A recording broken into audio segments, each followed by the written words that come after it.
అందరికీ నమస్కారం. నేను మీ ఎంపీసీ ఫ్రెండ్ని. సో ఫస్ట్ వీడియోలో మీకు ఒక మోస్ట్ ఇంపార్టెంట్ క్వశ్చన్ చెప్పాను కదా, law of conservation of energy గురించి in case of freely falling body. అయితే ఆ క్వశ్చన్కి అటాచ్డ్గా ఖచ్చితంగా ఒక ప్రాబ్లం ఉండే అవకాశం ఉందండి. రేర్ ఆ క్వశ్చన్ ఒక్కటే 8 మార్క్స్ అడిగిన సందర్భాలు కొంచెం అరుదు. దానికి అటాచ్డ్గా ప్రాబ్లమ్స్ అడుగుతున్నారు. అవి కూడా రెండు ప్రాబ్లమ్స్. ఈ రెండిటిలోంచే ఏదో ఒకటి ఆ క్వశ్చన్కి అటాచ్డ్గా వస్తుంది. సో క్వశ్చన్కి అటాచ్డ్గా ప్రాబ్లం ఉండే ఛాన్సెస్ చాలా ఉన్నాయి. మీకు క్వశ్చన్ ఆల్రెడీ నేను ఫస్ట్ వీడియోలో ఎక్స్ప్లెయిన్ చేశాను. దానికి అటాచ్డ్గా ప్రాబ్లమ్స్ అంటే మరి ఎన్నో ప్రాబ్లమ్స్ అనుకునేరు. కేవలం 2 ప్రాబ్లమ్స్ మనం డిస్కస్ చేసేదాలు దాదాపుగా 99.99% ఈ 2 ప్రాబ్లమ్స్ నుంచే ఏదో ఒక ప్రాబ్లం మీకు ఆ క్వశ్చన్కి అటాచ్డ్గా వస్తుంది. అందులో ఒకటి మీకు ఎదురుగా ఉంది, ఇంకోటి మరి కొద్దిసేపట్లో నేను చెప్తాను. సో ఫ్రీలీ ఫాలింగ్ బాడీకి సంబంధించిన రిలేటెడ్ క్వశ్చన్ అనమాట. సో మీ ముందు క్వశ్చన్ ఉంది. ఈ క్వశ్చన్ ఏంటో చూద్దాం ఇప్పుడు. దీన్ని మీకు నేను ఎక్స్ప్లెయిన్ చేస్తాను. A machine gun fires 360 bullets per minute. ఒక నిమిషానికి 360 బుల్లెట్లను రిలీజ్ చేస్తుందట ఆ machine gun. And each bullet travels with a velocity of 600 metre per second. If the mass of each bullet is 5 grams, find the power of the gun. 2 విషయాలు స్టార్టింగ్లో important అండి problem solve చేయటంలో. ఏ ప్రాబ్లంకైనా ఏంటిది అంటే ముందు మనకి ఏమేమి ఇచ్చాడు, రెండోది ఏం కనుక్కోమన్నాడు. ఇలా లిస్ట్ రాసుకోవాలి మీరు. చూడండి, ఒక మినిట్లో ఒక మినిట్లో ఎన్ని బుల్లెట్స్ రిలీజ్ చేస్తుందో ఇచ్చాడు. ప్రతి బుల్లెట్ యొక్క వెలాసిటీ ఇచ్చాడు. ప్రతి బుల్లెట్ యొక్క మాస్ ఇవ్వటం జరిగింది. అండ్ మనల్ని కనుక్కోమన్నది పవర్. ఈ 2 విషయాలతో మీరు ప్రారంభించాలి ప్రతి ప్రాబ్లంని. ఇచ్చిందేంటి, కనుక్కోమన్నదేంటి.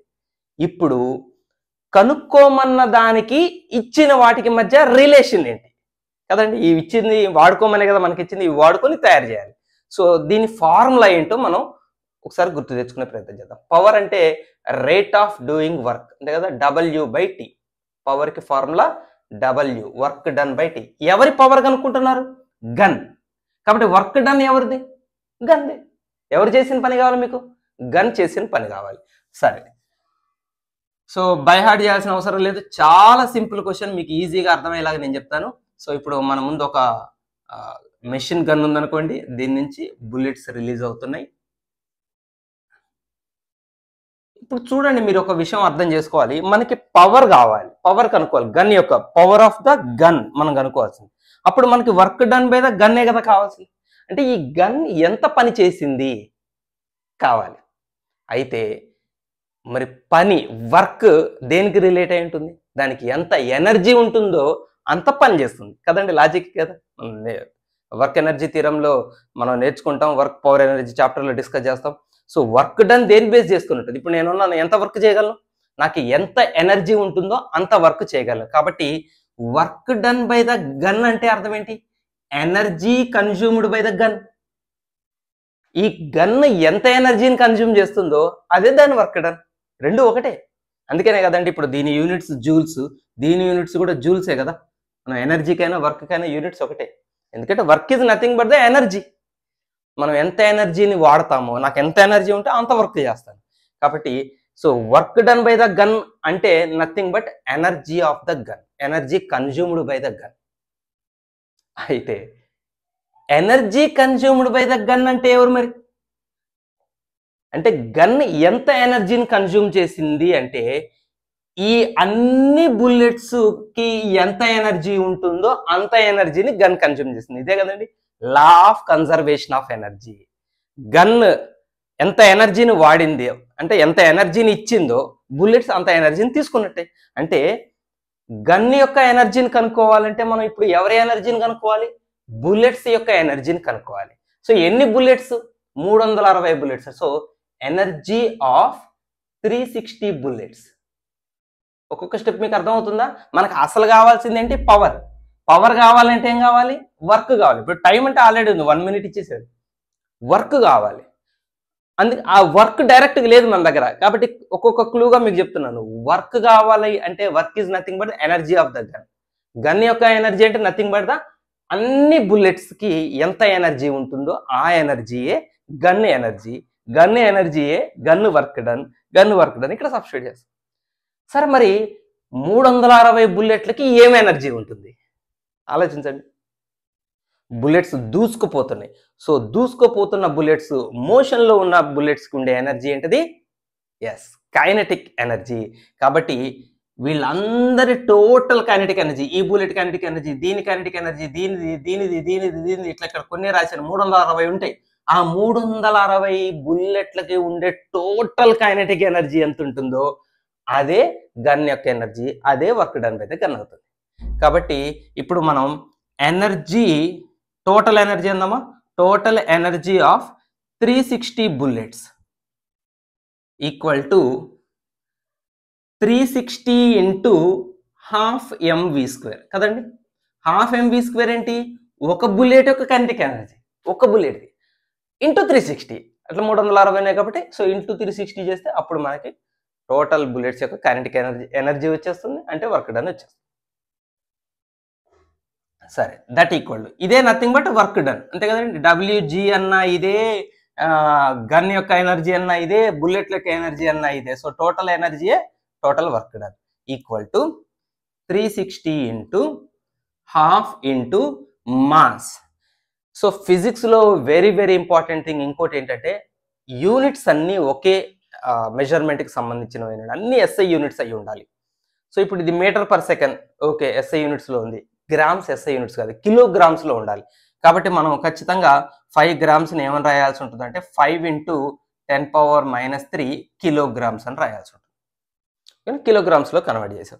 సో 5 ఇంటూ 10⁻³ మాస్ రాశాను, ఇంటూ వెలాసిటీకి స్క్వేర్. వెలాసిటీ అంటే 600 కాబట్టి 600కి స్క్వేర్ 600 అంటే 600 అంటే ఇట్లా కూడా రాయొచ్చు కదా, ఇది 600.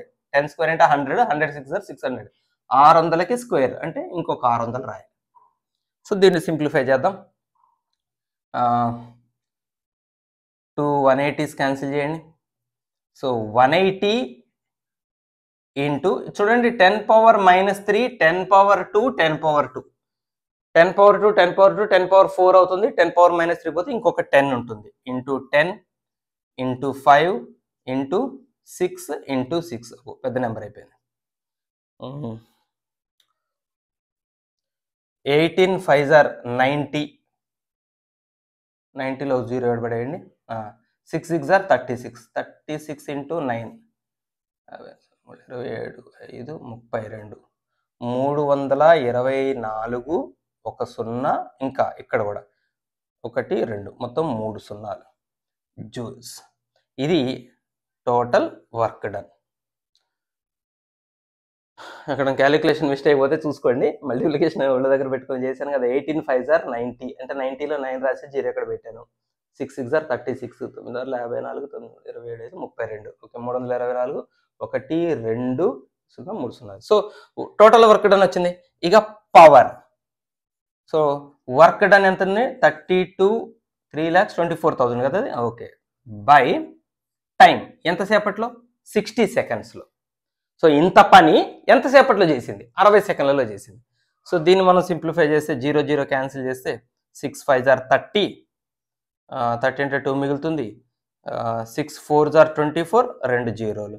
So 5400 watts. పవర్కి యూనిట్స్ వాట్స్. సో కొంచెం పెద్ద నెంబర్ కాబట్టి కిలో వాట్స్లలో రాయొచ్చు. 5.4 కిలో వాట్స్ అవుతుంది. 1000తో డివైడ్ చేస్తాం. సో ఇంతేనండి, పవర్ కనుక్కోవటమే మనకి ఈ క్వశ్చన్. దీని తర్వాత ప్రాబ్లంలో కూడా పవర్ ఫైండ్ అవుట్ చేయటమే. సో పవర్ ఫైండ్ అవుట్ చేయాలంటే వర్క్ డన్ని టైంతో డివైడ్ చేయాలి. వర్క్ డన్ అంటే మీకు అర్థమైంది అనుకుంటాను, ఎట్లా వచ్చిందో వర్క్ డన్ అనేది. సో మనం నెక్స్ట్ ప్రాబ్లం క్వశ్చన్ రాస్తాను, దాన్ని కూడా డిస్కస్ చేసుకుందాం. రైట్, ఇది సెకండ్ ప్రాబ్లం. మనకి రెగ్యులర్గా అడుగుతున్న క్వశ్చన్స్లో ఇందాకొకటి, ఇది ఒకటి. సో ఇందులో కూడా మనం పవరే ఫైండ్ అవుట్ చేయాలి, అక్కడ పవరే. సో ఇక్కడ ఎవరిది పవర్ ఫైండ్ అవుట్ చేయాలో చూడండి. A pump is required to lift 600 kgs of water per minute from a well of 25 meters deep and to eject it with a speed of 50 meters per second. Calculate the power required, power of the pump అనాలి actual క్వశ్చన్లో. ఆ pump యొక్క power find out చేయాలి to perform the task. ఆ పని చేయడానికి ఆ పంప్కి ఎంత పవర్ కావాలి. మీకు అర్థమైంది పంపు ఏం పని చేస్తుంది. సో ఇక్కడ ఏం పని చేస్తుందంటే పంపు 2 పనులు చేస్తుంది. ఒకటి, బావి లోపల ఉన్న నీళ్ళని పైకి లాగటం. 2, పైకి లాగిన నీళ్ళని విసిరేయటం. చూడండి అదే కదా ఇచ్చింది. Pump is required to lift 600 kgs of water. Mass of the water ఇచ్చాడండి. మీకు చెప్పాను ఇందాక ప్రాబ్లంలో, ముందు ఇచ్చిన లిస్ట్ రాయండి. మాస్ ఆఫ్ వాటర్, ఎంత వాటర్ని లిఫ్ట్ చేయాలట? 600 kgs. టైం కూడా ఇచ్చాడు, ఎంత టైంలో లిఫ్ట్ చేస్తుందో ఆ 600 kgsని 1 minute అంటే 60 seconds. మనం ఏదైనా SI యూనిట్స్లో రాస్తాం. From a well of deep 25 meters, depth of the well అంటే ఎంత లోతు నుంచి అది లాగాలి? Depth of well 25 meters. తర్వాత లాగిన తర్వాత స్పీడ్ ఆఫ్ ద వాటర్ ఎంత ఉండాలి? ఎజెక్షన్ స్పీడ్ ఆఫ్ వాటర్ ఎంతండి? 50 meters/s. సో ఇప్పుడు మనం ఏం ఫైండ్ అవుట్ చేయాలి ఫైనల్గా? పవర్ సినిమాలో dialogue, power of the pump find out చేయాలి. Question mark. సరే, ముందు అసలు power of the pump question mark కదా, పవర్ యొక్క ఫార్ములా ఏంటి రాద్దాం. Power equal to work done by the pump by time, అంతే కదండి. ఇందాక అంతే, ఇప్పుడు అంతే. ఈ వర్క్ డన్ ఇందాకేమో గన్ వర్క్ డన్, ఆ గన్ వర్క్ డన్ నుంచి ఇంకెక్కడికి పోయామో అక్కడ చూసాం. ఇక్కడ వర్క్ డన్ పంప్ చేసే పని ఏంటో చూడండి. ఇక్కడ మీకు అర్థమయ్యేటట్టు చెప్తాను మీకు ఆ ఫీల్ కోసం. ఇప్పుడు ఇది ఒక బావి, ఇందులో నీళ్లు ఉన్నాయి. చూడండి, ఇక్కడ ఒక పంప్, ఒక మోటార్ పెట్టారండి అనుకుందాం. సో ఈ మోటారు ఏం చేస్తుంది? నీళ్ళని పైకి లాగుతుంది. సో ఇది తర్వాత నీళ్ళని పైకి లాగి బయటికి విసిరేస్తుంది. పొలాల్లో పంపులు ఉంటాయి చూడండి, అట్లా. సో ఇది వర్క్ నెంబర్ 1 అండి. నీళ్ళని పైకి లాగటం అనేది ఒక వర్క్. ఇది వర్క్ నెంబర్ 2, నీళ్ళని విసిరేయటం అనేది వర్క్ నెంబర్ 2. ఇప్పుడు పంప్ ఎంత పని చేస్తుంది? What is the total work of the pump?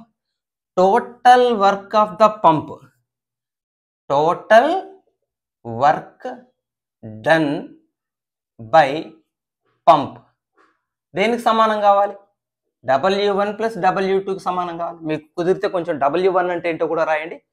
Work done in lifting the water W1, work done in ejecting the water W2.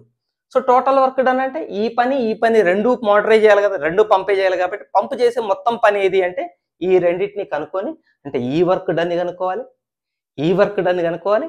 ఆ రెండు కలిపితే అది టోటల్ వర్క్ డన్, అది టోటల్ వర్క్ డన్. ఆ వర్క్ డన్ వచ్చేస్తే టీతో డివైడ్ చేస్తే మనకు అసలైన పవర్ వచ్చేది. సో ఇక్కడ పవర్ కనుక్కోవడం గొప్ప విషయం కాదు ఈ క్వశ్చన్లోను, ఇందాక క్వశ్చన్లోను. వర్క్ డన్ కనుక్కోవడం గొప్ప విషయం. మొత్తం దీని చుట్టే సినిమా ఉంది, క్లైమాక్స్లో పవర్ కనుక్కుంటాం అంతే. సరే, సో ఫస్ట్ వర్క్ డన్ 1 చూద్దాం. W1 మీరు ఆలోచించండి, ఇందాకలాగానే సేమ్. మోటార్ ఎంత పని చేయాలి అంటే మోటార్ యొక్క పంప్ యొక్క ఎనర్జీ ఆఫ్ ద పంప్. ఆ పంప్కి ఎంత ఎనర్జీ ఉంటుందో అంత పని చేస్తుంది. మరి పంప్కి ఎంత ఎనర్జీ ఉండాలి? వాటర్కి ఎంత ఎనర్జీ ఉంటుందో అంత ఎనర్జీ పంపుకు ఉండాలి, అంతే కదండి. పంపు ఎంత ఎనర్జీతో లాగాలి? వాటర్ ఉన్న ఎనర్జీకి సమానమైన ఎనర్జీ పంపుకు ఉండాలి కదా. కాబట్టి ఎనర్జీ ఆఫ్ ద వాటర్, ఈ వాటర్ యొక్క ఎనర్జీయే ఎనర్జీ ఆఫ్ ద పంప్. ఈ వర్క్ చేయటంలో పంప్ యొక్క ఈ వర్క్ చేయటంలో పంపుకి ఎంత ఎనర్జీ ఉండాలి, వాటర్కి ఎంత ఎనర్జీ ఉంటుందో అంత ఎనర్జీ ఉండాలి. అదే W1 అవుతుంది. సరే, ఎక్కువ కన్ఫ్యూజ్ అవ్వకండి. W1 work done equal to సింపుల్గా ఈ వాటర్కి ఏం ఎనర్జీ ఉంటుంది? మీరు బాగా గుర్తుపెట్టుకోండి, మోషన్లో ఉన్నదానికి కైనెటిక్ ఎనర్జీ ఉంటుంది. ఇందా ప్రాబ్లంలో చూసాం, బుల్లెట్స్ స్పీడ్కి పోతున్నాయి, ఏం ఎనర్జీ? Kinetic energy. కానీ ఇప్పుడు వాటర్ ఏం స్పీడ్కి పోవట్లేదు కదా, వాటర్ చాలా లోతులో ఉన్నాయి. సో లోతులో ఉన్న వాటర్కైనా ఎత్తులో ఉన్న ఆబ్జెక్ట్స్కైనా, లోతులో ఉన్న ఆబ్జెక్ట్స్కైనా ఎత్తులో ఉన్న ఆబ్జెక్ట్స్కైనా ఉండే ఎనర్జీ పొటెన్షియల్ ఎనర్జీ. సో చూడండి, వాటర్ ఎంత లోతులో ఉంటే దానికి అంత పొటెన్షియల్ ఎనర్జీ ఉంటుంది. అందుకని బావి బాగా లోతు ఉందనుకోండి, చిన్న చిన్న మోటార్లు లాగలేవు ఆ వాటర్ని, వాటికి ఎక్కువ పవర్ ఉండాలి. ఎందుకు? ఎక్కువ ఎనర్జీ కావాలి. కాబట్టి ఎందుకు ఎక్కువ ఎనర్జీ కావాలి? వాటర్కి ఎక్కువ పొటెన్షియల్ ఎనర్జీ ఉంటుంది, బాగా లోతులో ఉంటే ఎక్కువ పొటెన్షియల్ ఎనర్జీ ఉంటుంది. కాబట్టి పంపుకి ఎక్కువ ఎనర్జీ ఉంటుంది కావాలి, కాబట్టి పంపుకి ఎక్కువ పవర్ ఉండాలి. కాబట్టి లోతు ఎంత ఎక్కువ ఉంటే దానికి అంత పొటెన్షియల్ ఎనర్జీ ఉంటుంది. కాబట్టి ఇప్పుడు ఇది 25 మీటర్ల లోతు బావి కదా, 25 మీటర్ల లోతు కదా. సో దానికి తగ్గట్టే వాటర్కి పొటెన్షియల్ ఎనర్జీ ఉంటుంది. ఆ పొటెన్షియల్ ఎనర్జీయే ఈ పంపు చేసే వర్క్ నెంబర్ 1. అర్థమైందండి? దీనికి ఎంత పొటెన్షియల్ ఎనర్జీ ఉంటుందో ఆ ఎనర్జీకి సమానమైన ఎనర్జీ పంపు దగ్గర ఉండాలి. దానికి సమానమైన పని పంపు చేస్తుంది. కాబట్టి W1 is equal to potential energy of water in the well. బావిలో ఉన్న నీళ్ళ యొక్క పొటెన్షియల్ ఎనర్జీయే W1. Potential energy formula mgh. m అంటే మాస్, మన దగ్గర ఉంది mass of the water 600 into g acceleration due to gravity 9.8. ఇక్కడ హైట్ అంటే అంతా ఇక్కడ డెప్త్, లో బావి ఎంత ఎత్తు ఉంది అంటే పైనుంచి చూస్తే ఎంత లోతు ఉంది అంటే 25. 25 ఆర్లు 150, 2 సున్నాలు ఇంటూ 90, ఓ సున్నా తీసేసి 98 ఉందండి. 15 ఎనిమిదిలు 120, 15 తొమ్మిదిలు 135, 145, 147, 2 సున్నాలు. 1,47,000 జూల్స్ వర్క్ చేస్తుంది పంపు. దేనికి? నీళ్ళని పైకి లిఫ్ట్ చేయడానికి. అదొక పని. రెండవ పని W2 ఏంటి? వాటర్ని విసరటం. ఇప్పుడు మీకు తెలిసింది కదా, వాటర్ ఇప్పుడు స్పీడ్గా వెళ్తుంటాయి. సో ఇప్పుడు వాటర్ ఎంత స్పీడ్గా వెళ్తుంటాయో అంటే ఆ స్పీడ్గా వెళ్తున్న వాటర్కి ఎంత ఎనర్జీ ఉంటుందో పంపుకి అంత ఎనర్జీ అవసరం ఉంటుంది. అంటే అంత వర్క్ చేస్తుంది పంపు. సో పంపు చేసే work is equal to energy of the water. ఏం ఎనర్జీ? Kinetic energy. ఇప్పుడు వాటర్ ఎజెక్ట్ అవుతున్నాయి కదా, so kinetic energy of ejected water. So kinetic energy కనుక్కుందాం. 12 mv². So half mass 600 into ఎంత వెలాసిటీతో ఎజెక్ట్ అవుతుంది? 50 ఇంటూ 50 స్క్వేర్ కాబట్టి 2 సార్లు రాస్తాం. సో 2 3 5 5 25, 25 3 75, 2 సున్నాలు 2 సున్నాలు 4 సున్నాలు అంటే 7,50,000 జూల్స్. ఇది నీళ్ళని ఎజెక్ట్ చేయడానికి పంపు చేసే పని. సో పంపు మొత్తం ఎంత పని చేస్తుంది? Total work done by the pump equal to 1,47,000 joules plus 7,50,000 joules. So total add చేస్తే 0 0 0 7 5 4 9 7 1 8 8,97,000 జూల్స్ టోటల్ ఆ పంపు పనిచేస్తుందండి. ఇది అసలైన మనం ప్రాబ్లం. ఇది చాలా దీని తర్వాత పవర్ కనుక్కోవటం అనేది జస్ట్ అది క్లైమాక్స్ అంతే. సో ఇప్పుడు ఇక పవర్ కనుక్కోండి. Power is equal to work done by the pump by time. So 8,97,000 by time 60 seconds. So ఒక 0 క్యాన్సిల్ అవుతుంది. 6 1s are 6, 2 మిగులుతుంది. 6 4s are 24, 5 మిగులుతుంది. 6 9s are 54, 3 మిగులుతుంది. 6 5s are 30, 0. 14,950 watts. That is 14.95 kilowatts is the power. So simple problem అండి. ఈ రెండు చాలా easy problems. అంటే చాలా మంది భయపడతారు. చాలా ఈజీ ప్రాబ్లమ్స్. 2 సార్లు ప్రాక్టీస్ చేయండి, మీకు సెట్ అయిపోతుంది. సో మళ్ళీ నెక్స్ట్ క్వశ్చన్లో మళ్ళీ మేము ముందుకు వస్తాం. బాయ్.